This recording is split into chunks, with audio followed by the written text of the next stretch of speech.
नमस्कार दोस्तों, स्वागत है आप सभी का आपके अपने YouTube channel SK institute Bhopal में। जैसा कि आप सभी जानते हैं, अभी करंट में MP पुलिस कांस्टेबल के एग्ज़ाम्स चल रहे हैं। तो आज हम आपके लिए लेकर आए हैं एक ऐसा टॉपिक जिसके कि questions daily MP police constable के एग्ज़ाम में आ रहे हैं और हर शिफ्ट में 2 से 3 क्वेश्चन आ ही रहे हैं। ये वह टॉपिक है समय तथा कार्य। तो आइए दोस्तों, हम समय तथा कार्य के क्वेश्चन को किस तरह से सोल्व करते हैं ये जानते हैं इस वीडियो में। तो दोस्तों शुरू करते हैं हमारे पहले क्वेश्चन से। क्वेश्चन को ध्यान से पढ़ना है और उसके बाद उसे सोल्व करना है ना।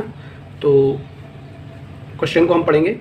यदि ए किसी काम को, क्वेश्चन क्या बोल रहा है, यदि ए किसी काम को 20 दिन में, बी उसी काम को 40 दिन तथा सी 60 दिन में समाप्त करता है, तो तीनों मिलकर इस कार्य को कितने दिनों में समाप्त करेंगे।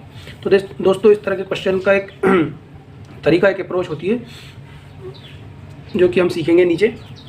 इसको हम इस तरह से जमा लेंगे। क्या बोल रहा है, ए किसी काम को 20 दिनों में करता है, ठीक है। बी कितने दिनों में करता है 40 दिन, और सी 60 दिनों में करता है। दोस्तों इस तरह से हम क्वेश्चन को लिख लेंगे। इन तीनों का एलसीएम ले लेंगे। जो इन तीनों का एलसीएम आता है वो होता है हमारा टोटल वर्क। तो इन तीनों का एलसीएम क्या आ जाएगा, 60 दूनी 120। एलसीएम वह छोटी से छोटी दी हुई संख्याओं की वह छोटी से छोटी संख्या होती है जिससे कि जो कि दी हुई संख्याओं से विभाजित हो जाता है, ठीक है। तो एलसीएम ले लेंगे हम तीनों का। 120 एलसीएम आ गया। तो ये जो एलसीएम आता है ये हमारा होता है टोटल वर्क या कुल कार्य। एक चीज़ तो ये हो गई। दूसरी होती है क्षमता या एक दिन का कार्य।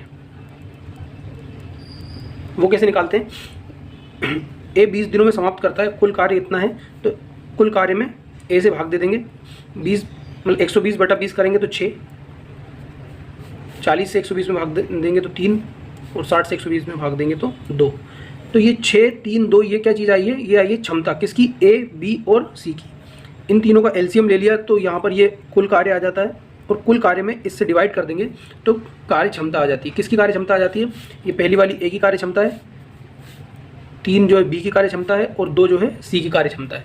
कार्य क्षमता का मतलब ये होता है कि ए अगर 20 दिनों में कोई कार्य समाप्त कर लेता है तो उसकी कार्य क्षमता हो गई 6, यानी कि एक दिन में वो 6 काम करेगा। अगर टोटल काम 120 है तो एक दिन में वो 6 काम करेगा। ये कार्य क्षमता का मतलब होता है। तो दोस्तों हमारे पास ए, बी और सी की तीनों का एक दिन का काम आ चुका है।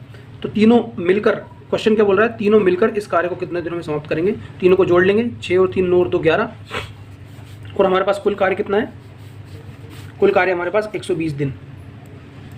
तो 120 में 6 और 3 9 और 2 11 का भाग दे देंगे तो क्या आ जाएगा हमारे पास कि तीनों मिलकर 120 काम को कितने दिनों में समाप्त करेंगे, या दिए हुए काम को कितने दिनों में समाप्त करेंगे, 120 बटे 11।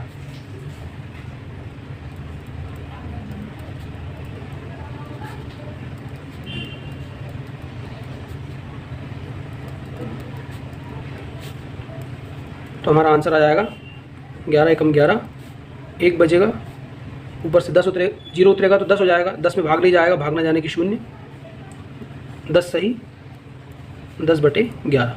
मतलब तीनों मिलकर 120 काम को 10 सही 10 बटे 11 दिनों में समाप्त करेंगे।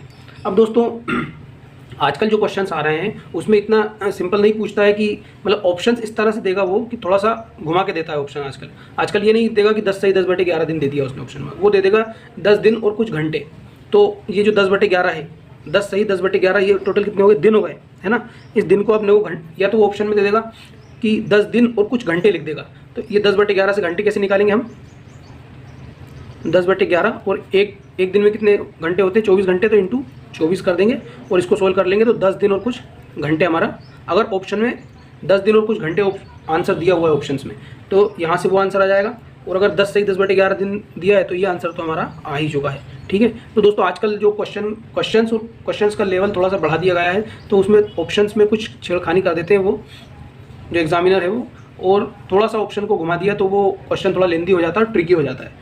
तो इस चीज़ का भी हमें ध्यान रखना है। तो दोस्तों आइए चलिए हम सोल्व करते हैं नेक्स्ट। ये जो क्वेश्चन आपके सामने दिया हुआ है, ये क्वेश्चन एमपी पुलिस कांस्टेबल 2023 का जो एग्ज़ाम चल रहा है उसमें 31 अगस्त के दिन आया हुआ क्वेश्चन है, जिसको हमने की आज हमारी क्लास में शामिल किया हुआ है, जिससे आपको समझ में आ जाए कि क्वेश्चन किस तरह का आ रहा है एग्ज़ाम में।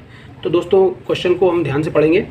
यदि ए तथा बी किसी काम को 12 दिनों में करते हैं, बी तथा सी उसी काम को 15 दिनों में करते हैं तथा सी और ए उसी काम को 20 दिन में करते हैं, तो ए उसी काम को कितने दिनों में करेगा। क्वेश्चन ध्यान से पढ़ेंगे दोस्तों। क्वेश्चन में पूछ रहा है ए उस काम को कितने दिनों में पड़ेगा। तो आइए दोस्तों हम इसको करना शुरू करते हैं।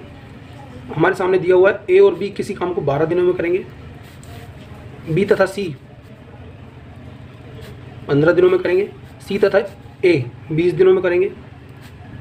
तो दोस्तों सबसे पहले तो हम इसमें टोटल वर्क निकाल लेंगे। टोटल वर्क क्या होता है, इन तीनों का एलसीएम होता है 20 या 60 वे संख्या है जिसमें इन सबसे भाग चला जाएगा, ये एलसीएम होता है और यही हमारा टोटल वर्क होता है या कुल कार्य होता है। ठीक है दोस्तों, इन तीनों का एलसीएम क्या आ गया 60, ये आ गया हमारा टोटल वर्क। टोटल वर्क से हम कार्य क्षमता निकाल लेंगे या एफिशिएंसी। तो ए और बी की एफिशिएंसी क्या आ जाएगी 60/12 कर देंगे तो 5, मतलब ए और बी का एक दिन का काम कितना आ गया 5। ए और बी दोनों मिलकर 5 काम करते हैं एक दिन में। बी और सी मिलकर कितना करेंगे 4, 60/15 4। सी और ए मिलकर कितना करेंगे 60/20 तो 3। तो दोस्तों हमारे पास ए प्लस बी, बी प्लस सी और सी प्लस ए तीनों की कार्य क्षमताएँ आ गई 5, 4 और 9। अब दोस्तों हमें केवल एक उस काम, इस टोटल ये जो हमारा टोटल काम है 60 काम, इसको ए कितने दिनों में कंप्लीट करेगा ये हमें निकालना है। तो हमें ए की एफिशिएंसी निकालनी पड़ेगी। हमारे पास टोटल वर्क दिया हुआ है, टोटल वर्क बटे अगर ए की एफिशिएंसी कर देंगे तो ए कितने दिनों में कार्य समाप्त करेगा वो हमारे पास दिन आ जाएंगे। लेकिन अभी फिलहाल हमारे पास ए की सेपरेट में एफिशिएंसी नहीं है, तो ए की एफिशिएंसी निकालेंगे हम सबसे पहले। ए की एफिशिएंसी या ए की कार्य क्षमता कैसे निकालेंगे, इन तीनों को जोड़ देंगे। तो ए प्लस बी, बी प्लस सी, सी प्लस ए, ये कितना हो जाएगा 2A प्लस बी प्लस सी। देखो 2A आ जाएंगे इसमें, 2B आ जाएंगे और 2C आ जाएंगे, तो 2 कॉमन ले लेंगे A प्लस बी प्लस सी। ठीक है दोस्तों, एफिशिएंसी को भी यहाँ पर जोड़ देंगे 5, 4, 9 और 3 12। तो ये क्या हो गया हमारे पास 12। A प्लस बी प्लस सी तीनों की मिलाकर एफिशिएंसी, मतलब तीनों का एक दिन का काम कितना हो जाएगा 12/2 6। ठीक है दोस्तों, अब हमारे पास तीनों का एक दिन का काम आ गया है कि ए बी और सी तीनों मिलकर एक दिन में कितना काम करेंगे 6 काम करेंगे। अब हमारे पास दिया हुआ है दोस्तों बी और सी की एफिशिएंसी हमारे पास दी हुई, हमें क्योंकि ए की एफिशिएंसी चाहिए, बी और सी की हमारे पास दी हुई है कि बी और सी मिलकर एक दिन में कितना काम करेंगे 4 काम करेंगे। ठीक है, बी और सी एक दिन में मिलकर 4 काम करेंगे, मतलब ये बी और सी मिलकर एक दिन में 4 काम अगर करेंगे तो ए का एक दिन का काम कितना हो जाएगा, या ए की एफिशिएंसी कितनी हो जाएगी 6 - 4। भाई बी प्लस सी की एफिशिएंसी हमारे पास दी हुई है कि बी प्लस सी एक दिन में 4 काम करेंगे, तो यहाँ पर 4 पुट कर देंगे, तो यहाँ से ए की एफिशिएंसी आ जाएगी एक दिन में कितना काम करेगा 2। ए का जब हमारे पास एक दिन का काम आ गया है, या ए की कार्य क्षमता या ए की एफिशिएंसी हमारे पास आ गई है कि ए एक दिन में 2 काम करेगा, तो हमारे पास कुल काम कितने हैं 60। ए जब एक दिन में 2 काम करेगा तो 60 काम करने के लिए उसको कितने दिन लगेंगे 60/2। तो ए जो है इन 60 कामों को ख़त्म कितने दिनों में करेगा, 30 दिन में वो काम ख़त्म कर लेगा। यही हमारा आंसर है दोस्तों। चूंकि यहाँ पर ए उस काम को कितने दिनों में समाप्त करेगा, इसलिए ए की एफिशिएंसी निकालना जरूरी था। तो दोस्तों समझ में आया, हमारे पास समय तथा कार्य के जो क्वेश्चंस होते हैं उसमें एक पैटर्न को हम फॉलो करते हैं। इंडिविजुअल काम जो करते हैं समाप्त उनको लिख लेते हैं, उनका एलसीएम ले लेते हैं, जिससे टोटल वर्क आ जाता है। टोटल वर्क में इंडिविजुअल वर्क का अपन डिवाइड कर देंगे तो वहाँ से एफिशिएंसी आ जाती है, और एफिशिएंसी एक बार आ गई किसी की भी तो हम उससे उनके इंडिविजुअल वो कौन कितने दिनों में उस काम को समाप्त करेगा वो हम निकाल सकते हैं। तो इस तरह से हम समय तथा कार्य के क्वेश्चंस को बहुत ही इजीली सोल्व कर सकते हैं। दोस्तों अगर वीडियो हेल्पफुल लगा हो तो वीडियो को लाइक, शेयर और सब्सक्राइब करें। धन्यवाद।